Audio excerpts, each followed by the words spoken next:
আমিরাতকে ইরানের কঠোর হুঁশিয়ারি। যুদ্ধের পর সারা বিশ্বে নিজেদের অবস্থান শক্তিশালী হয়েছে দাবি ইরানের। উপসাগরীয় অঞ্চলের জোটের সমীকরণ বদলে দিচ্ছে ইরান যুদ্ধ। ভারতের ৫ রাজ্যে শতাধিক মুসলিম প্রার্থী বিজয়ী। বিজেপি নেতা শুভেন্দু অধিকারীর ব্যক্তিগত সহকারীকে গুলি করে হত্যা। দর্শক, স্বাগত জানাচ্ছি এশে পোস্ট ওয়ার্ল্ড নিউজে। আপনাদের সাথে আছি আমি আফরোজা দিবা। এতক্ষণ শুনছিলেন শিরোনাম এবং বিস্তারিত। সংযুক্ত আরব আমিরাতকে কঠোর হুঁশিয়ারি দিয়েছে ইরানের কেন্দ্রীয় সামরিক সদর দপ্তর খাতাম আল আনবিয়া। তেহরান বলেছে, যদি আমিরাতের মাটি ব্যবহার করে ইরানের কোনো বন্দর, দ্বীপ কিংবা উপকূলীয় অঞ্চলে হামলা চালানো হয় তাহলে পাল্টা জবাব হবে অত্যন্ত ভয়াবহ।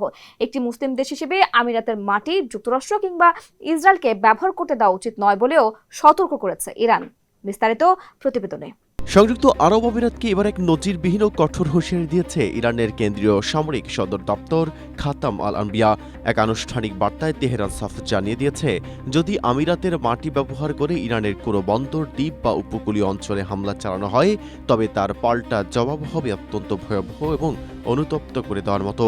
ফার্স্ট নিউজ এজেন্সির প্রতিবেদন অনুযায়ী ইরানের সামরিক মুখপাত্র আমিরাতের প্রতিরক্ষা মন্ত্রণালয়ের সাম্প্রতিক অভিযোগগুলো সম্পূর্ণ ভিত্তিহীন ও মিথ্যা বলে উড়িয়ে দিয়েছে।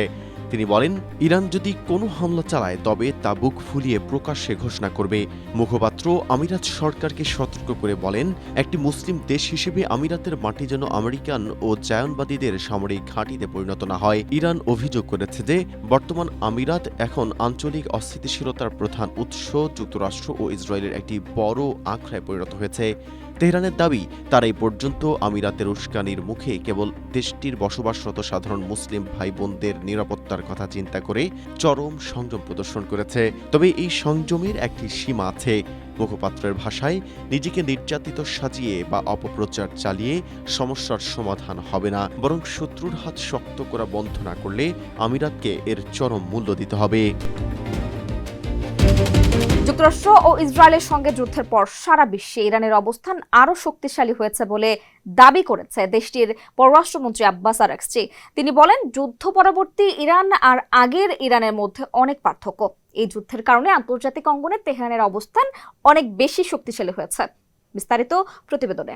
বিশ্বের অন্যতম পরাশক্তি যুক্তরাষ্ট্র ও ইসরায়েলের সঙ্গে যুদ্ধের পর সারা বিশ্বে ইরানের অবস্থান শক্তিশালী হয়েছে বলে দাবি করেছেন দেশটির পররাষ্ট্রমন্ত্রী আব্বাস আরাকচি। তিনি বলেন, যুদ্ধ পরবর্তী ইরান আর আগের ইরানের মতো নেই এবং এই যুদ্ধের কারণে আন্তর্জাতিক অঙ্গনে ইরানের অবস্থান আরও শক্তিশালী হয়েছে। চীনের পররাষ্ট্রমন্ত্রীর সঙ্গে আলোচনার বিষয়ে আরাকচি বলেন, বেইজিংয়ের সঙ্গে সমসাময়িক সব গুরুত্বপূর্ণ বিষয়ে আলোচনা হয়েছে। এর মধ্যে ছিল যুদ্ধ অবসানের উপায়, ইরানের শান্তিপূর্ণ পারমাণবিক কর্মসূচি, নিষেধাজ্ঞা, হরমুজ প্রণালী ও চলমান দর কষাকষি। ইরানের সঙ্গে অন্যান্য দেশের সম্পর্ক বৃদ্ধির ক্ষেত্রে নতুন সময় আসছে বলেও মন্তব্য করেন আরাকচি। এদিকে যুদ্ধ বন্ধ ও পারমাণবিক আলোচনার কাঠামো তৈরি করতে ইরানের সঙ্গে ১ পৃষ্ঠার সমঝোতা স্মারক সইয়ের কাছাকাছি পৌঁছে গেছে যুক্তরাষ্ট্র, এমনটাই মনে করছে হোয়াইট হাউস। বুধবার ২ জন মার্কিন কর্মকর্তা এই তথ্য জানিয়েছেন। প্রস্তাবিত খসড়া অনুযায়ী ইরান সাময়িকভাবে ইউরেনিয়াম সমৃদ্ধকরণ বন্ধ রাখবে। এর বিপরীতে যুক্তরাষ্ট্র ধাপে ধাপে নিষেধাজ্ঞা শিথিল করবে এবং বিদেশে আটকে থাকা ইরানের বিপুল অর্থ ছাড়ের উদ্যোগ নেবে। পাশাপাশি হরমুজ প্রণালীতে জাহাজ চলাচলের উপর আরোপিত বিধিনিষেধ তুলে নেওয়ার কথা রয়েছে।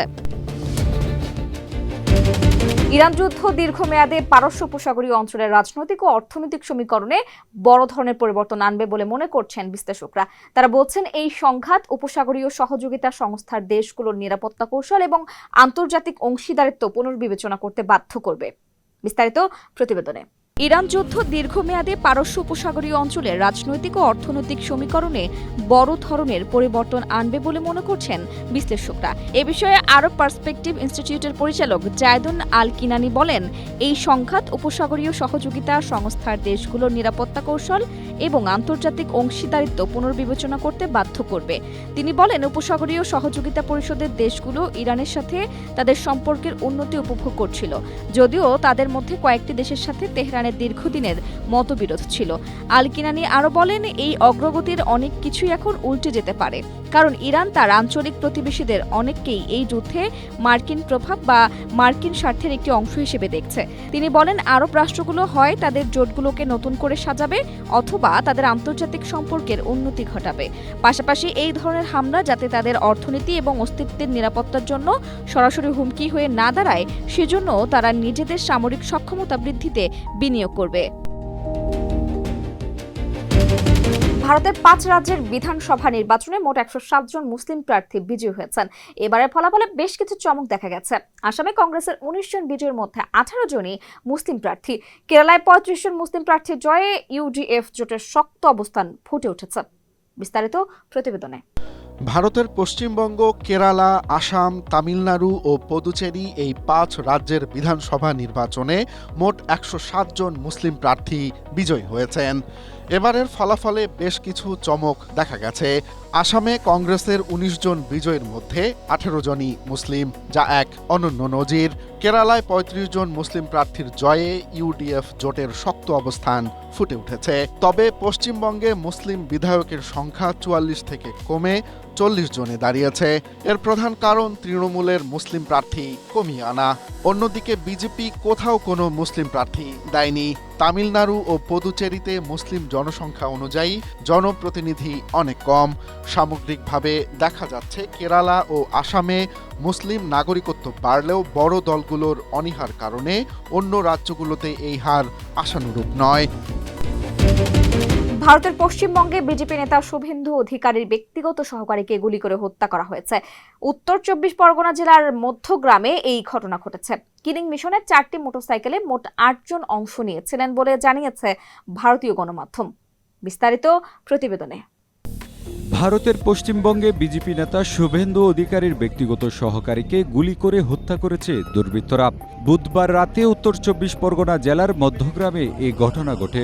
পুলিশ জানায় নিহত ব্যক্তির নাম চন্দ্রনাথ রাত। মধ্যগ্রাম বিধানসভা এলাকায় তাকে লক্ষ্য করে 2 রাউন্ড গুলি ছোড়া হয়। এই সময় তার সঙ্গে থাকা বুদ্ধদেব নামের আরেক ব্যক্তি আহত হন। পরে তাকে উদ্ধার করে হাসপাতালে ভর্তি করা হয়। স্থানীয় ও প্রত্যক্ষদর্শী সূত্রে জানা গেছে, কিলিং মিশনে 4টি মোটরসাইকেলে মোট 8 জন ছিল। চন্দ্রনাথের গাড়িটি দোহাড়িয়া লেনের ভেতরে ঢোকার সময় উল্টো দিক থেকে এসে দুর্বৃত্তরা এলোপাতাড়ি গুলি চালায়। হাসপাতাল কর্তৃপক্ষ জানিয়েছে, চন্দ্রনাথের বুকের বাঁ দিকে 2টি গুলি লেগেছে। এদিকে এই হত্যাকাণ্ড এমন সময় ঘটেছে যখন বিজেপির পক্ষ থেকে অভিযোগ করা হয় তৃণমূল কংগ্রেসের কর্মীরা বিজেপি সমর্থক সেজে সহিংসতা উস্কে দেওয়ার চেষ্টা করছে। পশ্চিমবঙ্গ বিধানসভা নির্বাচনে গেল 4 মে বিজেপির নিরঙ্কুশ জয়ের পর নির্বাচন পরবর্তী সহিংসতায় মঙ্গলবার রাত পর্যন্ত প্রাণ হারিয়েছেন 4 জন রাজনৈতিক কর্মী। এদের মধ্যে 2 জন বিজেপি ও 2 জন তৃণমূল কংগ্রেসের।